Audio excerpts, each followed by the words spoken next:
विचारक्रांति दर्शनर आउ एक विश्लेषण को आपणमानकु स्वागत। आमे समस्ते तो बड़ बड़ स्वप्न देखु, किंतु सेही स्वप्न को वास्तव में बदलैबार प्रकृत रहस्य कौन? आज आमे सेही मूल मंत्र विषय जानिबा, जहा हेउछि निरंतर कर्म। तेबे आसंतु सीधा प्रश्न उपरकु जिबा। सफलतार प्रकृत चाबिकाठी केउठी लुचि रहिछि? कौन आम कल्पनारे ना आम कामरे? एहाकु बुझिबा बहुत जरूरी। अच्छा, तेबे सबुठु मूल कथाटा हेला कर्म। देखंतु, सफलता कौन? केवल मुंड भितरे थिबा गोटे भावना ना, एहा हेउछि आम कामर फल, जाहाकु आमे वास्तव दुनियारे देखिपारु।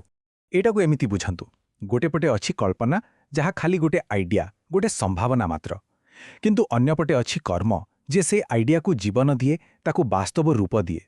आउ एही दुईटा भितरे थिबा फरक ही सफलता आउ विफलता भितरे लक्ष्मण रेखा टाणी थाए।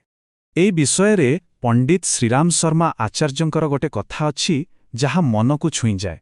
से कहुथिले जे सफलता केवल मनरे नुहे, कार्ୟରେ मिले, और जिए काम करेनी से जीवित थाई भी मला परी।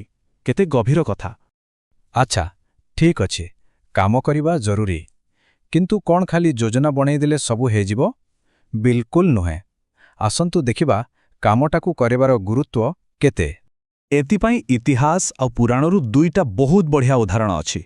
गोटे पटे नेपोलियन, से केवल कहूथिले मोते ठोस काम दरकार, आउ सेइथिपाई तांकू विजय मिलिला। अन्यपटे रावण, भावंतु टिके ता पाखरे अमृत थिला, किंतु से ताकू पीवा पाई खाली योजना ही करुथिला, आउ शेषरे कौन हैला? सबु शेष। हाँ, नेपोलियन कर सेही गोटिए कथा, मोते ठोस काम दरकार। एथिरु ही तांकर सफलतार रहस्य जणा पड़े। कथा किछि नुहे, काम ही सबु किछि। देखंतु, जदि जणे लोकर काम एते बड़ परिवर्तन आनी पारुछि, तेबे टिके भावंतु पूरा मनीष जातिर परिश्रम कौन ना करि परिबो। कारण आमर जो सभ्यता आज आमे देखुछे, तार मूलदुआ हेउछि कठिन परिश्रम। आउ जानिछंती, एई जो काम करिबार इच्छा, किछि गढ़िबार इच्छा, एही गोटिए गुण ही हमकु पशुमानंकठारु अलगा करे। एही गुण पाई ही आमे आजी एठी पहुंचिछे। आमर यात्रा को टिके देखंतु, केउठी थिले आमे आउ आजी केउठी।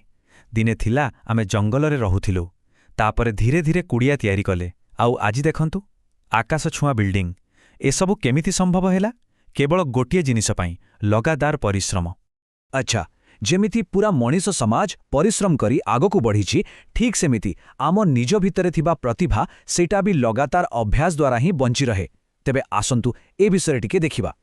हेले गोटे प्रश्न अछि, थरे सफल हेइगले कौन काम सरीगला? सेई सफलता कौन जीवन सारा चलिबो? भाबिबा कथा नुहे कि? एहार उत्तर हेउछि बिल्कुल नुहे। देखंतु, जेकोसी दक्षता हेउ, ताकू जदि आमे व्यवहार न करिबा, सेथिरे कलंकी लागि जिवो। जेमिति लुहारे लागे। जो माने टिके सफलता पाई खुशी होई बसी जांती, से माने धीरे धीरे पछरे पड़ी जांती। तेणु प्रतिभा को प्रतिदिन साण देबाकू पड़े। आउ एबे आसीबा हमर शेष किंतु सबुठु गुरुत्वपूर्ण बिंदु उपरकू। सेइटा हेला हमर व्यवहार। केमिति आम व्यवहार हमर दुनिया को गढ़ी थाए। ए कथाटाकू मने रखंतु, आम व्यवहार ही हमर चलंती विज्ञापन। माने आमे केमिति कथा कहूछे, केमिति चालुछे, लोकंकु सह केमिति मिसुछे, एइटा ही दुनिया आगरे आमर प्रकृत परिचय। आउ जानिछंती एइटा केते शक्तिशाली? दुई पद मिठा कथा, टिके स्पष्ट भावरे निज कथा रखिबा, एइथिरे बड़ बड़ काम होई जाए।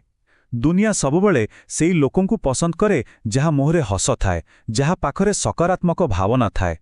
तेबे एत्ते सबु आलोचना परे सारांश कौन? एकदम सरल, दुईटी पाद। प्रथम पाद हैला निज डाहाणा हातरे पुरुषार्थ करंतु, परिश्रम करंतु।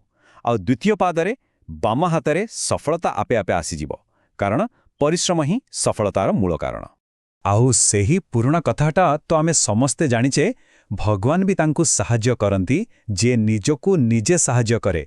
एइटा ही आत्मनिर्भरशीलतार सबुठु बड़ मंत्र। शेषरे आम कर्म ही आम भाग्य। तेबे एही प्रश्न सहित आजिर आलोचना को शेष करिबा। जदि कर्म ही सबु किछि, जदि काम करिबा ही एकमात्र रास्ता, तेबे आजिठारु केउ प्रथम पादटी आमे समस्ते नेबाकू जाउछि? केवल शुणिले हबनी, करिबाकू पड़िबो। टिके भाबंतु।